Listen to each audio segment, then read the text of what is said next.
Welcome to Q Media Telugu. ఈరోజు మనం Arjun son of Vyjayanthi movie ఎలా ఉంది, ఏ విధమైనటువంటి టెక్నీషియన్స్ను వాడడం జరిగింది, ఇందులో పోరాట ఘట్టాలు ఏ విధంగా ఉన్నాయి, మదర్ సెంటిమెంట్ ఏ విధంగా ఉంది అనే అంశాలను తెలుసుకుందాం. అర్జున్ సన్ ఆఫ్ వైజయంతి ఈ మూవీ తారాగణం ఎవరు అనేది ముందుగా చెప్తాను. కళ్యాణ్ రామ్ అండ్ విజయశాంతి, అర్జున్ రాంపాల్, సాయి మజ్రేకర్, సోహెల్ ఖాన్, శ్రీకాంత్, చరణ్ రాజ్ తదితర తారాగణం అయితే ఇందులో పాల్గొన్నారు. మరి దర్శకత్వం వచ్చేసి ప్రదీప్ చిల్కూరి, రచన screen play Harikrishna Bandari, Srikanth విస్సా, Pradeep Chilkuri, నిర్మాతను Sunil Balusu, Muppa Venkaiah Chowdary, Kalyan Ram, Ashok Vardhan, music వచ్చేసి Ajaneesh Loknath, editing Tammiraju, DPO Ram Charan, banner NTR arts, Ashoka creations. ఇక మూవీ కథ విషయానికి వస్తే మనం ట్రైలర్లో చూసిన విధంగా mother sentiment and hero Kalyan Ram mass elevations, Vijayashanti performance కర్తవ్యం తర్వాత ఆ రేంజ్లో మళ్ళీ ఈమె చేసింది అని అయితే చెప్తున్నారు. మరి వైజయంతి అంటే పోలీస్ ఆఫీసర్గా విజయశాంతి, ఆమె కొడుకు అర్జున్ అంటే కళ్యాణ్ రామ్ పోలీస్ ఆఫీసర్ కావాలనుకుంటాడు. వైజాగ్ మాఫియా కార్యకలాపాలు సాగిస్తున్న మహంకాళిని అడ్డుకునేందుకు ఓ కాలనీ వాసులకు లీడర్గా నిలబడతాడు.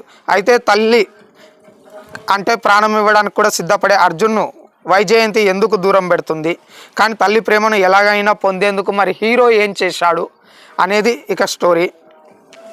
మహంకాళిని ఏ విధంగా ఎదిరించాడు, పోలీస్ ఆఫీసర్ కావాలనుకున్న అర్జున్ ఆ లక్ష్యాన్ని ఎందుకు దూరం అయిపోయాడు, అర్జున్ను తల్లి వైజయంతి ఎందుకు దూరం పెట్టింది, తండ్రి ఆనంద్ని అర్జున్ ఎలా కోల్పోయాడు, గియాజుద్దీన్ పఠాన్ అంటే సోహెల్ ఖాన్తో వైజయంతికి ఉన్న గొడవ ఏమిటి అనే అంశాలైతే ప్రతి సినిమాలో ఉన్నట్టుగానే రొటీన్గా ఉంది.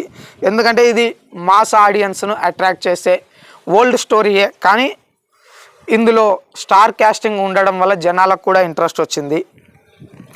మరి పఠాన్ బారి నుండి తల్లిని ఏ విధంగా కాపాడుకున్నాడు, కథలో ఎలాంటి క్యారెక్టర్ పోషించారు, తల్లి ప్రేమను పొందాలనుకున్న అర్జున్ ఎలాంటి త్యాగానికి పాల్పడ్డాడు, పఠాన్ తండ్రికి కుమారుడికి అర్జున్ ఎలాంటి శిక్షను విధించాడు అనే ప్రశ్న సమాధానమే Arjun son of Vyjayanthi story అని మనం చెప్పొచ్చు. మరి తల్లిని అమితంగా ప్రేమించే కొడుకు, కర్తవ్య విధి నిర్వహణ కోసం ఎంతటికైనా తెగించే పోలీస్ ఆఫీసర్ విజయశాంతి మధ్య పవర్ఫుల్ పాత్రల చుట్టూ అల్లుకున్న రెగ్యులర్ రొటీన్ స్టోరీ అయినా కూడా బలమైన కథతో మాస్ ఎలివేషన్స్ను జొప్పించుకొని దర్శకుడు ప్రదీప్ చిల్కూరి పక్కా కమర్షియల్ ఎంటర్టైనర్గా నిర్మించినటువంటి దర్శకత్వం వహించినటువంటి ఈ సినిమా ఎమోషనల్గా కొద్దిగా రాసుకోలేదని అయితే మనం చెప్పొచ్చు. కథలో భావోద్వేగాలకు కమర్షియల్ ఎలిమెంట్స్కు ఇంకా దట్టించడానికి అవకాశం ఉన్నా ఆయనది ప్రయత్న లోపం ఇందులో జరిగిందనవచ్చు. కథ, స్క్రీన్ ప్లే, ఇతర క్యారెక్టర్లు మరియు బలంగా రాసుకోవాల్సిన అవసరం ఉందనే ఫీలింగ్ మాత్రం మనకు కలుగుతుంది. ఇక కళ్యాణ్ రామ్ అర్జున్ పాత్రలో చాలా ఒదిగిపోయాడని, ఆ పాత్రకు న్యాయం చేశాడని చెప్పొచ్చు. విజయశాంతి కూడా తన పరిధి మేరకు ఆ పాత్రకు పూర్తి స్థాయిలో న్యాయం చేసింది.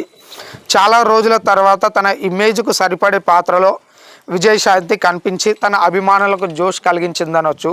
ఫైట్స్లో ఎఫెక్ట్ బాగా కనిపించినా తనలోని సత్తా తగ్గలేదని అయితే నిరూపించింది. పఠాన్గా సోహెల్, కమిషనర్గా శ్రీకాంత్వి కూడా రొటీన్ పాత్రలు. పృథ్వీ మరోసారి మంచి నటనతో ఆకట్టుకున్నాడు. మిగతావన్నీ అంతగా గుర్తింపు లేని పాత్రలనే మనం చెప్పేయచ్చు. ఇక కథలో లోపాలున్న టెక్నికల్గా చాలా సమస్యలు కూడా కనిపిస్తాయి. మ్యూజిక్లో ఈ సినిమాకు minus. Ajaneesh Loknath background score పదవాలేదు అనిపించిన పాటలు ఈ సినిమాకు పూర్తిగా మైనస్ అని అయితే మనం చెప్పొచ్చు.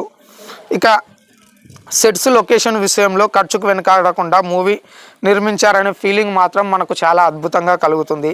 ఫైనల్గా Arjun son of Vyjayanthi cinema పక్కా మాస్ అండ్ కమర్షియల్ మూవీ.